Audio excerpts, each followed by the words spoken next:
Bharti news, सीधा, सटीक और निष्पक्ष।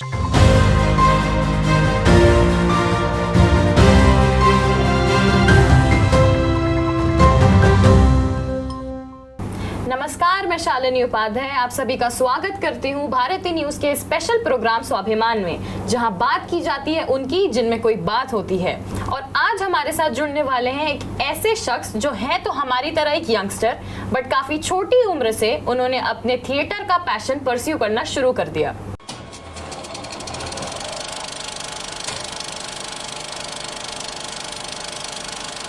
तो तरुण, क्या आप अपनी जर्नी के बारे में कुछ बताना चाहेंगे कि आपने कहां से अपना थिएटर का पैशन स्टार्ट किया?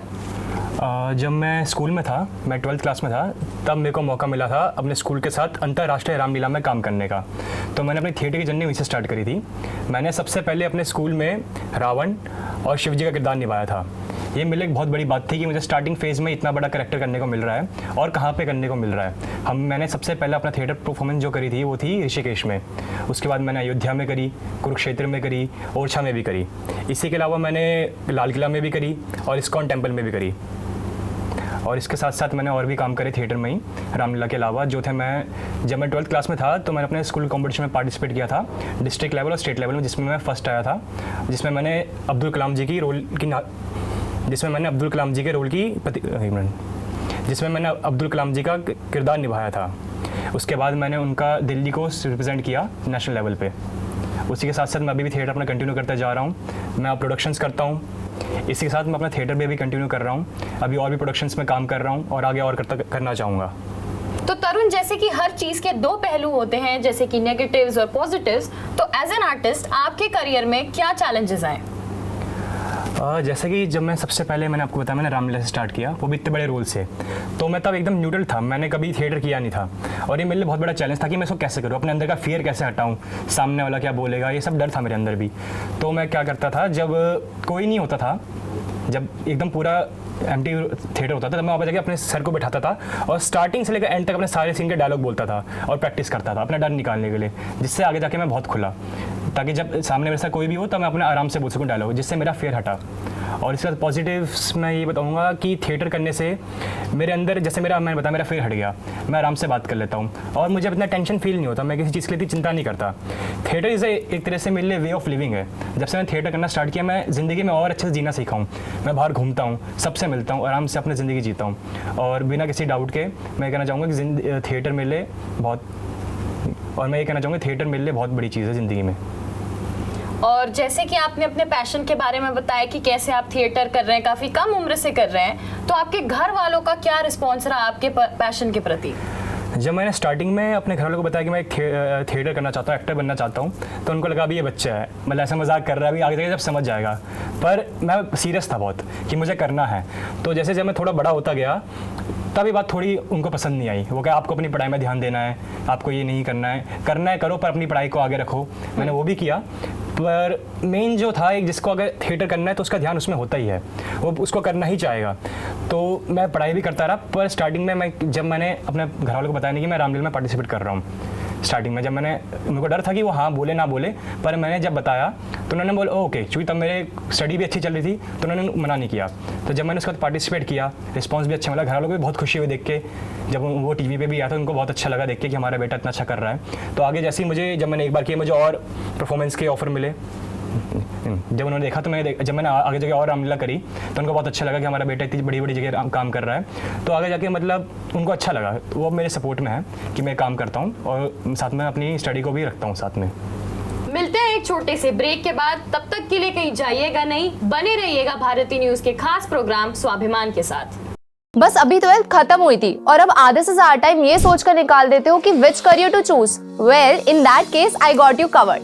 ये वीडियो एंड तक देखना, क्या पता I will just make up your mind. You must have thought of कोई बस ऐसा कोर्स मिल जाए जहाँ अनलिमिटेड जॉब ऑप्शन हो, क्योंकि मैं भी यही सोचती थी, जैसे कि journalist, news anchor, radio jockey, screen writer, video editor, event manager, graphic designer, सिनेमैट, photographer, director, public relation officer, entrepreneur. In fact इन सबसे भी ज्यादा जॉब ऑप्शंस चाहिए। तो just choose BAGMC as your career. BHMC is not just about theory but plenty of practical knowledge too. BHMC as a course आपको provide करता है world की better understanding, meeting और working with people of top notch industry. और सिर्फ यही नहीं, BHMC as a course आपको help करता है to grow personally and professionally too. So what are you waiting for? Choose BHMC क्योंकि इधर आपको मिलेंगी endless possibilities. तो जनरली लोग अपने फ्यूचर में क्या करना चाहते हैं उस हिसाब से अपने कॉलेज लाइफ में सब्जेक्ट चूज करते हैं, फील्ड चूज करते हैं। और जैसे कि आपने मास कॉम चूज किया है, तो मास कॉम आपके पैशन में आपको कैसे हेल्प अभी कर रहा है, कैसे आगे करता रहेगा?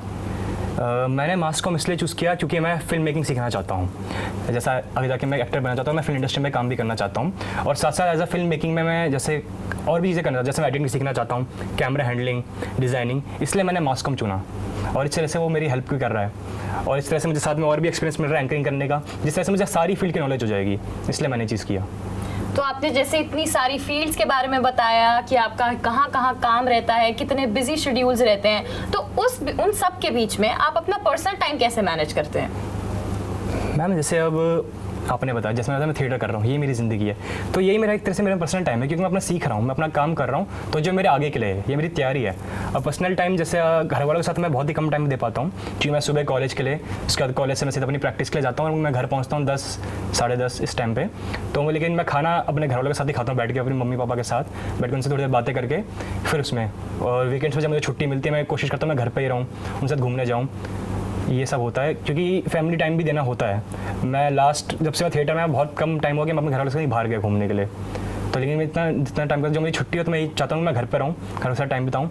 और पर्सनल टाइम में मैं पर्सनल टाइम थोड़ा बहुत निकालना पड़ता है, जैसे जब हम ट्रैवल कर अगर खाली हैं तो ऐसे ही टाइम बिताऊँ।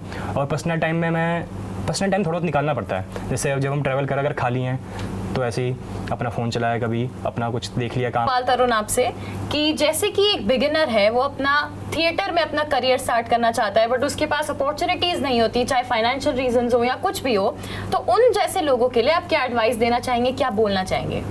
अपॉर्चुनिटी आज के टाइम पे वैसे बहुत हैं, ऐसे बहुत से लोग जो कर नहीं पाते हैं तो उनके पास ये भी तरीका है, जैसे सबके पास नेट होता है, वो चीज़ें देख सकते हैं, एक्सप्लोर कर सकते हैं कि क्या जानकारी लेने के बारे में। और ऐसा नहीं है कि हर जगह थिएटर का फीस आप अगर बिगनिंग से भी स्टार्ट करोगे तो बहुत सी जगह इतना चार्जेबल नहीं होता है। आप अगर अपने स्कूल में हर जगह एक्स्ट्रा करिकुलर सब्जेक्ट्स होते हैं, वहाँ पे थिएटर सोसाइटीज़ होती है, कॉलेज में होती है, उनके साथ पार्टिसिपेट करो, अपने लोगों से मिलो, जितना आप लोगों से मिलोगे बातचीत करोगे उतना आप और खुलोगे, आपको नॉलेज मिलेगी। जैसे मेरे जो टीचर्स थे, जितने भी मेरे टीचर्स हैं, मैं सबको धन्यवाद करता हूँ, जो इनसे मैं मिला, उनसे मैंने पूरी नॉलेज ली, तब जाके मुझे पता चला कि ये सब चीज़ें होती हैं।